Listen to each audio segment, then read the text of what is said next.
So ఈ gang ని కూడా ఫస్ట్ మనకు ఇది చాలా వరకు రిపోర్ట్ కాలేదు. సో ఒకవేళ పబ్లిక్ కూడా దీనికి బారిన పడి వాళ్ళు కూడా మనీ లాస్ అయి ఉంటే ఖచ్చితంగా వాళ్ళు పోలీస్ డిపార్ట్మెంట్ కి, కామారెడ్డి పోలీస్ ని అప్రోచ్ కావాల్సిందిగా, లేదంటే వాళ్ళు వేరే జిల్లా వాసులైతే ఆ కన్సర్న్ జిల్లా వాళ్ళకు కూడా అప్రోచ్ అయ్యే విధంగా రిక్వెస్ట్ చేస్తున్నాము. సో ఈ గ్యాంగ్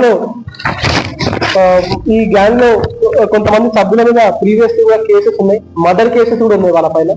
సో ఆ మర్డర్ కేసెస్ ఆదిలాబాద్, నేరేడిగొండ ఈ పోలీస్ స్టేషన్ లో ఉన్నాయి. మొత్తం వాళ్ళ ప్రీవియస్ అఫెన్సెస్ 11 కేసెస్ వాళ్ళ మీద ఆల్రెడీ ఉన్నాయి.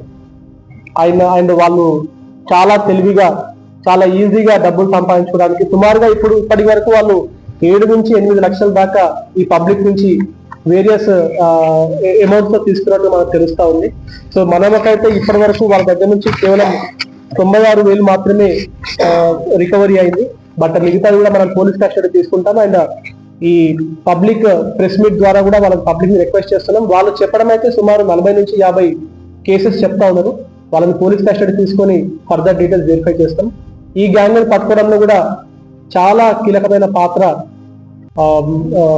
మన కామారెడ్డి పోలీస్ అండ్ సిసిఎస్ వాళ్ళు కష్టపడ్డారు. అండ్ ఏఎస్పీ గారు గత 1 వీక్ నుంచి కూడా స్పెషల్ నిఘా పెట్టి 2 క్రైమ్స్ మీద కూడా ఒక స్పెషల్ టీం ఏర్పాటు చేసుకొని కూడా వీళ్ళందరినీ కూడా క్యాచ్ చేయడం జరిగింది. సో మొదటి వ్యక్తిని క్యాచ్ చేసిన తర్వాత అతను లీడ్ తోటి ఇంకో వ్యక్తిని క్యాచ్ చేయడం, it was a very hectic task.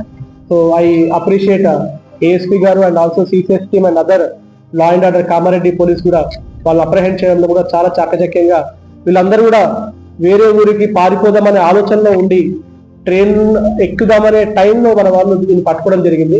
ఒకవేళ ట్రైన్ ఎక్కుంటే మాత్రం మనకు బహుశా అంత ఎర్లీగా దొరికే వాళ్ళు కాదు. సో అంత ఇన్ఫర్మేషన్ నెట్వర్క్ ఏర్పాటు చేసుకుని అంత చాకచక్యంగా పట్టుకున్నందుకు కూడా ఎంటైర్ టీమ్ కి నా తరఫున అభినందనలు.